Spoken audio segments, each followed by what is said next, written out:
I never believed in the supernatural, at least I didn't until that night.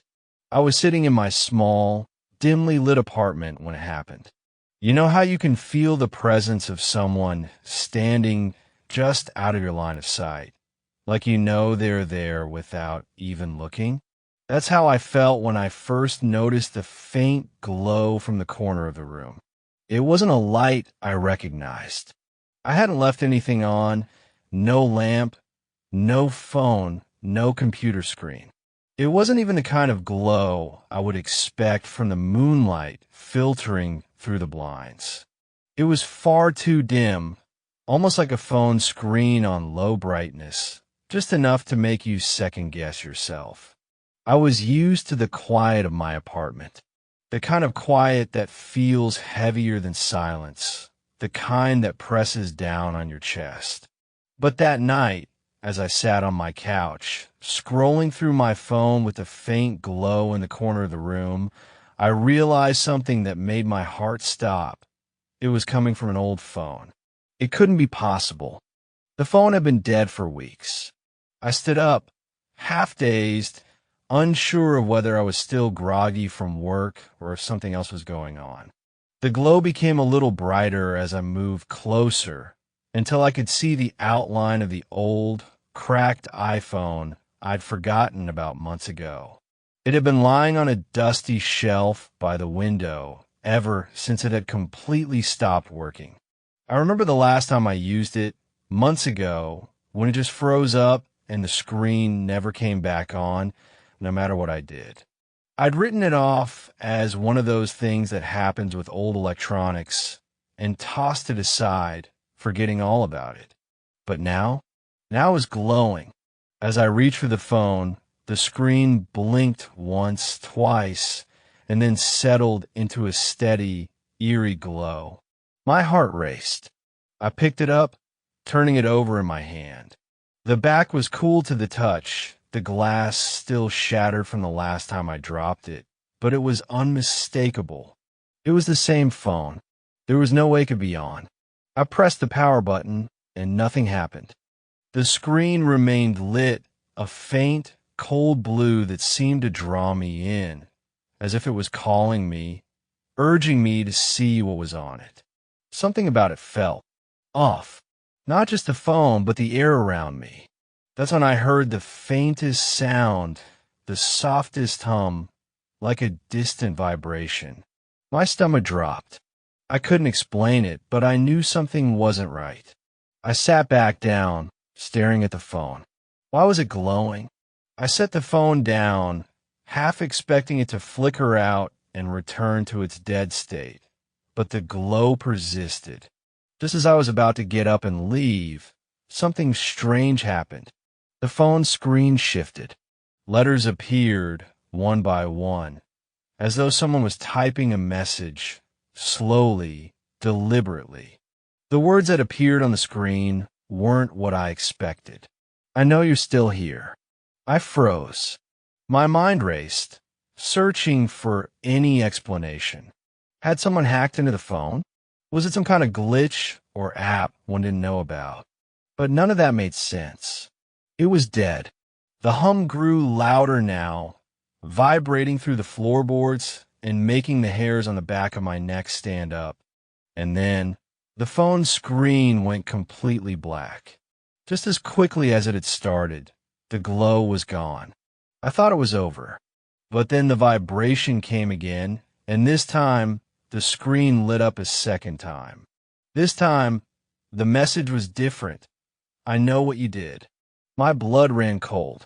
I don't know how long I sat there, staring at the screen, the quiet hum still filling the room. I don't know how much time passed before I finally mustered up the courage to turn the phone over and pull the battery out. The glow faded, the hum ceased, and all that was left was the silence. I put the phone back down on the shelf and walked away. But something inside me knew that this was just the beginning. That was the first time I noticed it. That was when I started to realize that the phone wasn't just broken. It was something else. Something that shouldn't have been. And it wasn't done with me yet.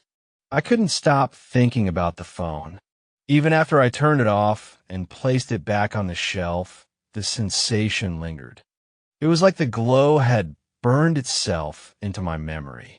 I tried to go back to my life, to forget about it, but the odd feeling stayed with me, gnawing at the edges of my thoughts.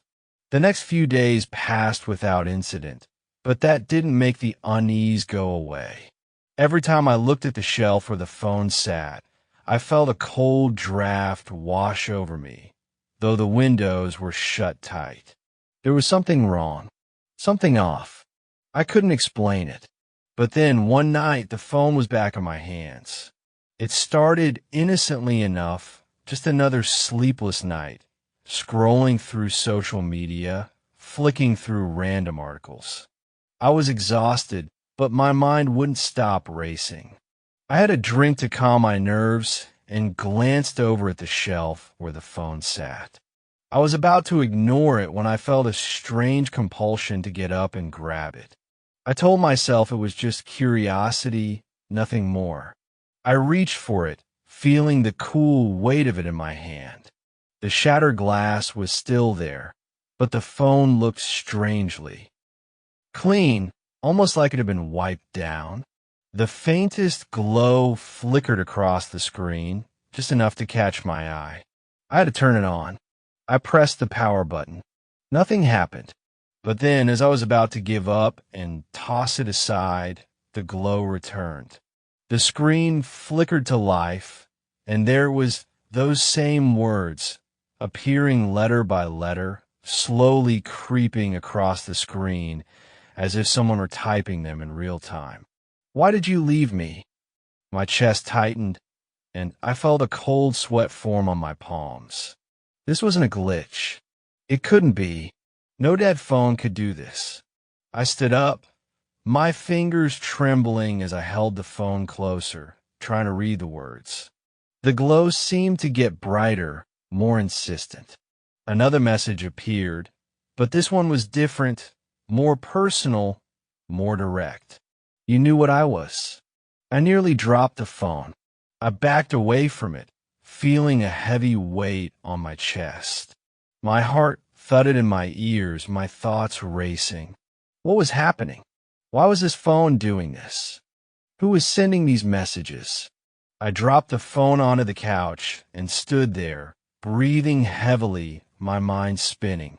I glanced around my apartment, looking for some sign that I wasn't losing my mind, that this was all just some weird, explainable anomaly. But everything felt wrong.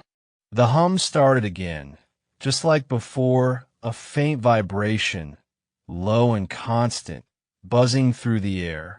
It was the same hum I'd heard the night the phone first came to life. I couldn't take it anymore. I grabbed the phone again, desperate to find some way to stop it, to make it stop.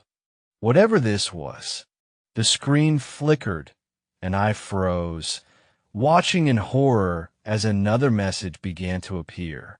But this time it was different. It wasn't a question or a statement. It was a warning. "You won't leave this time." I felt the blood drain from my face. I could barely breathe. I stared at the phone, not sure if I was seeing things or if something far worse was happening. My instinct told me to throw the phone away, to destroy it, but something stopped me. I couldn't move.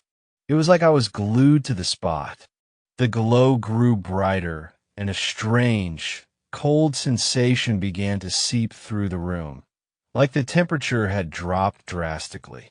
I tried to move, but my body felt heavy, as if I was trapped in a nightmare. The hum intensified. "I remember you." I stumbled backward, nearly tripping over the couch. The words were burning into my mind, each one like a hammer, driving deeper into my thoughts. It wasn't just the phone, it was the feeling, the sense that something else was here in the room with me. Something that had been waiting. I knew I had to get rid of the phone.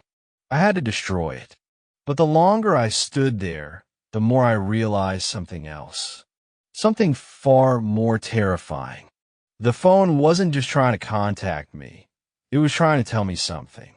And whatever it was never going to let me go. With a shaky breath, I grabbed the phone again. This time, I threw it across the room as hard as I could. It hit the wall and fell to the floor with a heavy thud, the screen going black once again. I stood there waiting, expecting it to start glowing again, but nothing. For a moment, the room was silent. The hum was gone, but in the silence, I heard something else. A faint whisper. "I'll find you." I didn't sleep that night, or the night after. And the glow? It didn't go away. It would come back whenever I least expected it. The phone didn't need to be in my hands to reach me. It didn't need to be on. The glow would appear, flickering in the corners of my vision, a reminder that it was watching, waiting. And soon, I realized I wasn't the only one who had noticed. The days after the incident with the phone blurred into a series of sleepless nights. Each one seemed to stretch endlessly, filled with a sense of impending doom that I couldn't shake off. I had tried to move on with my life, but the strange events were never far from my mind. The glow, the messages, the whispers, they haunted me like ghosts that refused to leave. I couldn't tell anyone. Not really. Who would believe me? A dead phone, glowing with strange, cryptic messages, whispering in the dead of night. I would have laughed at it myself if I hadn't been the one living it. I had thrown the phone away. At least I thought I had. The thing is, I didn't even remember the exact moment it vanished. It didn't stay where I'd left it. I checked every room in my apartment, every shelf, under every couch cushion. No phone, no trace of it. I thought I was going crazy, but I knew something was wrong. I had never felt so on edge, so paranoid. Every little noise made me jump. Every shadow seemed to move on its own. There were nights when I would hear tapping against my window or faint scratching sounds from within the walls, sounds that didn't belong. Sounds that made me want to lock every door, close every window, and hide under my blankets. But it didn't help. No matter what I did, the presence lingered. That night, the glow returned. But it wasn't just the phone this time. It was something far worse. I had been sitting in my living room, trying to focus on a book, trying to ignore the constant gnawing feeling in the pit of my stomach. It was getting late, too late, and I knew I wouldn't sleep well, not with the weird noises still echoing in my mind. I tried to keep my thoughts calm, keep my breathing steady. I knew I needed rest, but rest was a distant memory at this point. Then I saw it, a flicker just out of the corner of my eye. The faintest glow, once again, emanating from the shelf where the phone had been. It was the same as before, that eerie, dim blue light. My heart stopped. I told myself I must have imagined it. I told myself it wasn't real. But the glow grew brighter. I didn't need to look again to know where it was coming from. I didn't need to see the screen flicker to understand what was happening. I was paralyzed, frozen in place. The glow continued to grow, washing over the room, casting shadows that danced and twisted like sinister shapes. The air grew heavier, suffocating. I couldn't breathe properly, my chest tightening with every passing second. I tried to get up, but my body wouldn't move. I felt like I was stuck in a nightmare, unable to wake up. The hum started again, louder this time, vibrating through the walls, the floors, the very air around me. It felt as though the sound was coming from inside my skull. And then I heard it, the soft sound of footsteps. But they weren't mine. I tried to call out, to scream, but nothing came. My throat was dry, choked with fear. I could feel the sweat beading on my forehead, my palms clammy as I clutched the armrest of the couch, trying to steady myself.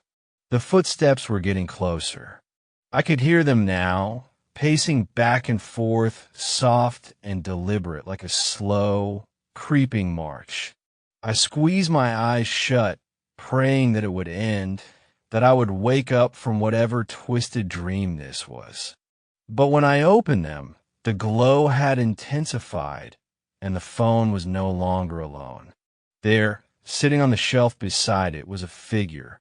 At first, I thought it was just my mind playing tricks on me, but as I focused on the shape, I realized that it wasn't an illusion.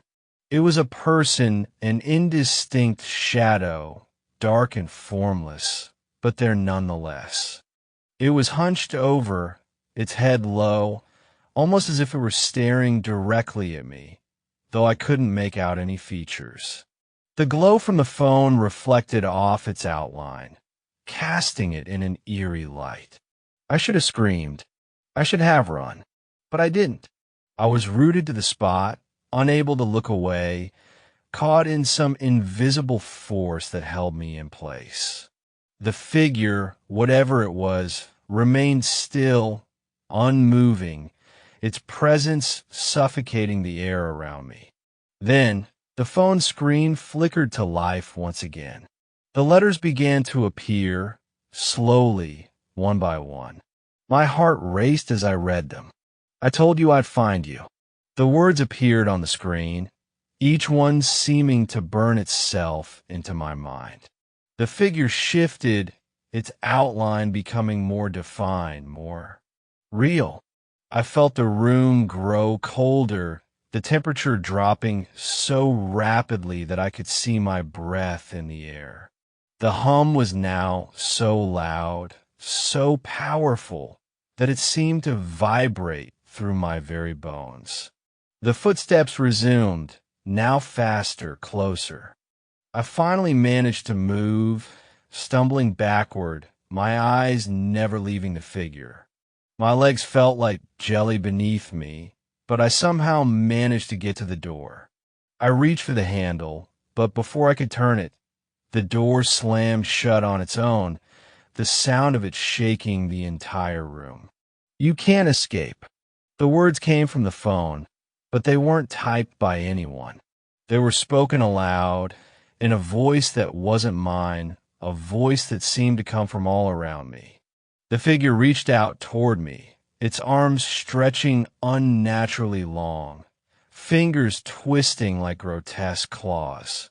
I could hear its breathing now, deep and rasping, as if it were suffocating, trapped inside some invisible prison. I turned and ran. I didn't know where I was going. I didn't care. I just needed to get away, to escape this nightmare that had followed me into the real world. I reached the hallway, but as I looked over my shoulder, I saw something that made my blood run cold. The figure was following me, its movements jerky and unnatural, like it was being dragged across the floor by some unseen force. I knew I had to get out of the apartment. I had to leave, but as I reached the door, the light flickered and the phone's hum grew louder, almost deafening. I turned the knob, but again, the door wouldn't budge. It was locked. From the inside, I could feel it now. I wasn't alone. Whatever had been following me, whatever had been watching me, was inside the apartment with me, its presence suffocating every breath I took. The figure was closer now, so close that I could hear its breath, smell its rancid, decaying scent. I turned and looked at the phone again. The glow was brighter than ever. The words on the screen were no longer just text, they were alive. You should never have touched me. I didn't know how, but I knew I was running out of time. The figure was getting closer, its presence closing in on me. There was nowhere left to hide, nowhere left to run. And as I stood there, trapped in that suffocating silence, I realized something terrifying. This was no longer about a phone. This was no longer about some random glitch in technology. Whatever was happening to me, it had been waiting for me. I was never going to escape. The hours that followed felt like years. My mind was racing, trapped in a loop of confusion and dread. I was hyper-aware of every sound, every shift in the air around me. The phone's glow, that unnatural blue light, seemed to pulse in time with the thudding of my heart. The room had become a prison. The walls, once familiar, now seemed alien, as though they were closing in on me, suffocating me from all sides. The shadows that clung to the corners of the room twisted and danced, taking on grotesque forms that only deepened my sense of fear. The figure had stopped moving. It was no longer chasing me, no longer lunging toward me with those unnatural, jerky movements. Instead, it simply stood in place, still, as though it were waiting for something. Its head remained low, obscured by the shadows, but I could feel its gaze upon me. It was watching, waiting for me to make the next move. I should have tried to scream, should have tried to call for help, but the words wouldn't come. My throat felt as though it were constricted by an invisible hand, squeezing tighter with each breath I took. The air was thick with an oppressive silence, broken only by the faint hum of the phone and the sound of my own shallow, panicked breathing. I backed up against the wall, my eyes never leaving the figure. I was trapped, stuck in this cycle of terror, unable to break free. I glanced around the room, looking for some kind of escape, some way to get out of this nightmare. But there was nothing. The door wouldn't open. The windows were locked shut, and no matter how hard I tried to break free, the presence in the room seemed to bind me, to keep me in place, as if I were a moth trapped in a spider's web. The figure's breathing had changed. It wasn't just the rasping, labored sounds I had heard before. It had become something else, something darker, more deliberate, as though it was savoring the terror it was inflicting on me. I could hear the faint scrape of its fingers against the floor, a slow, dragging sound that made my skin crawl. And then a voice, a whisper, but not from the phone. The voice seemed to come from everywhere at once, from within the walls, the floor, the air itself. You should have stayed away. The words cut through me like a knife, cold and sharp. I wanted to run, to scream, but my legs wouldn't move. My body felt like it was made of stone, every muscle locked in place by some unseen force. The figure didn't move, but I could sense it growing closer, its presence expanding in the room. I could feel its eyes on me, could feel the weight of its gaze like a physical force pressing down on me. I forced myself to take a deep breath to steady my trembling hands. I had to do something. I had to fight back. But how? I had no weapon, no way to defend myself. All I had was the phone that had started this whole nightmare.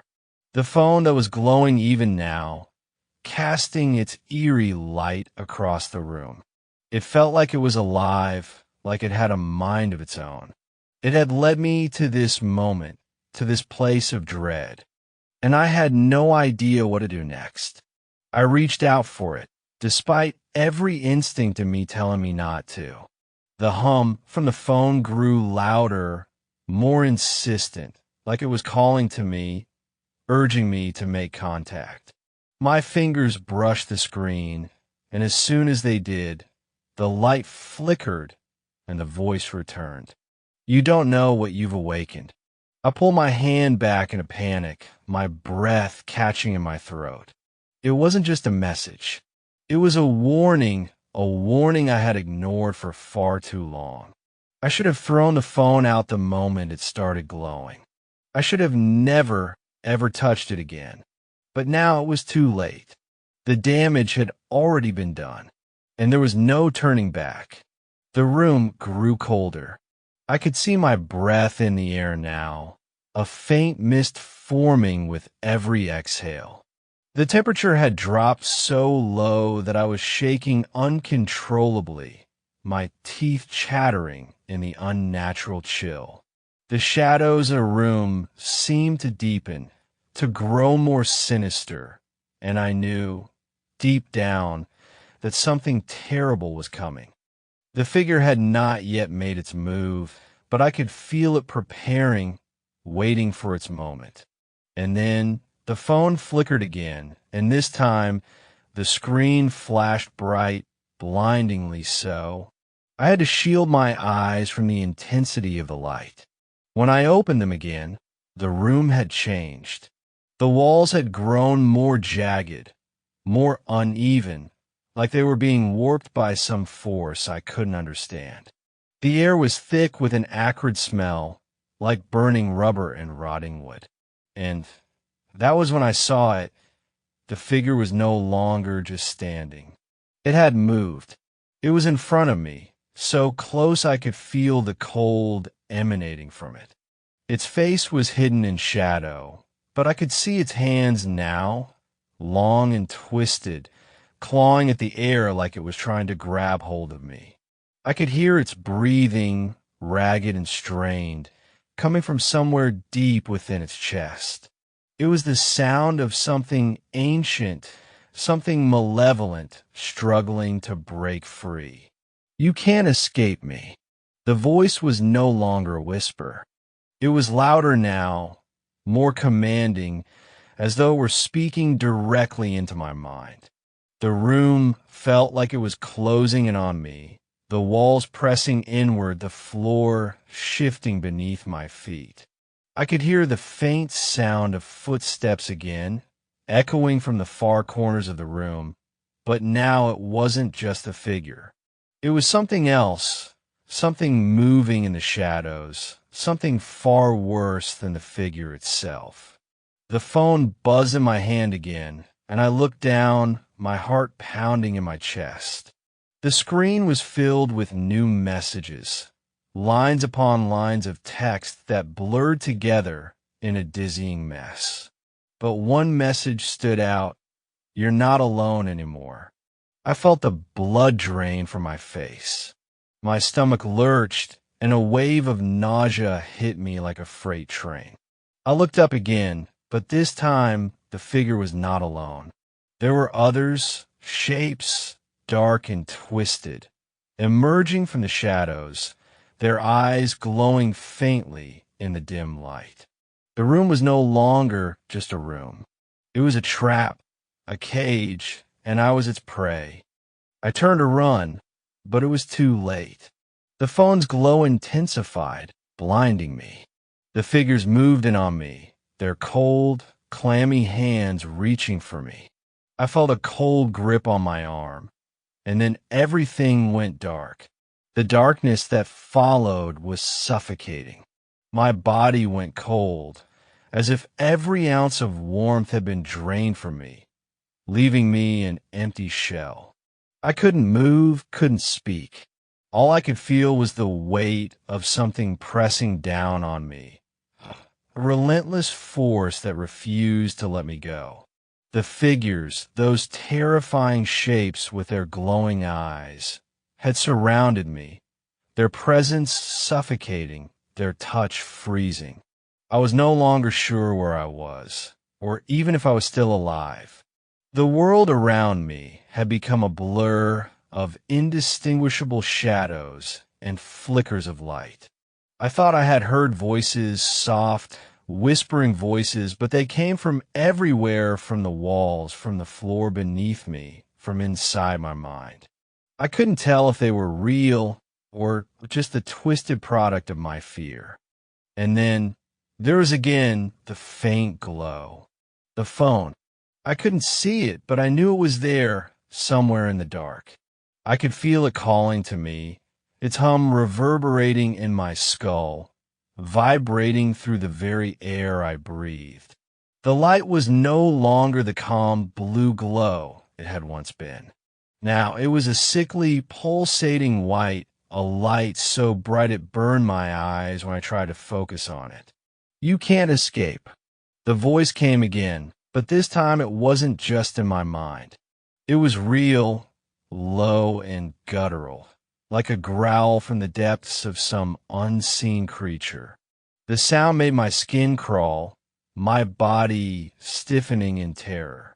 I didn't want to look. I didn't want to face it.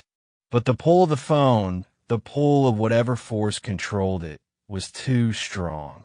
My hand moved involuntarily, my fingers stretching out toward the screen, despite the overwhelming fear that surged through me. My breath was shallow, every inhale a struggle, as if the air itself was being drained away. The moment my fingers made contact with the phone, the world shifted again. I was no longer in the room I had been trapped in. The walls were gone. The shadows had faded. The air was thick and heavy, the scent of burning wood and decay lingering in the air. I was standing in the middle of a darkened street, an old street I didn't recognize.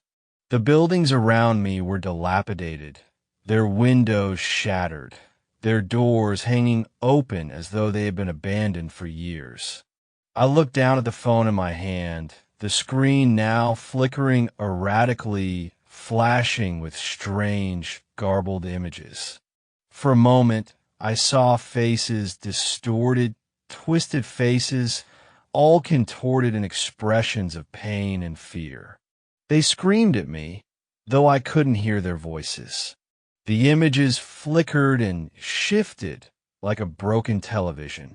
I felt myself sinking, being pulled down into the light, as though the phone itself was a portal, pulling me into something far worse than anything I had experienced so far.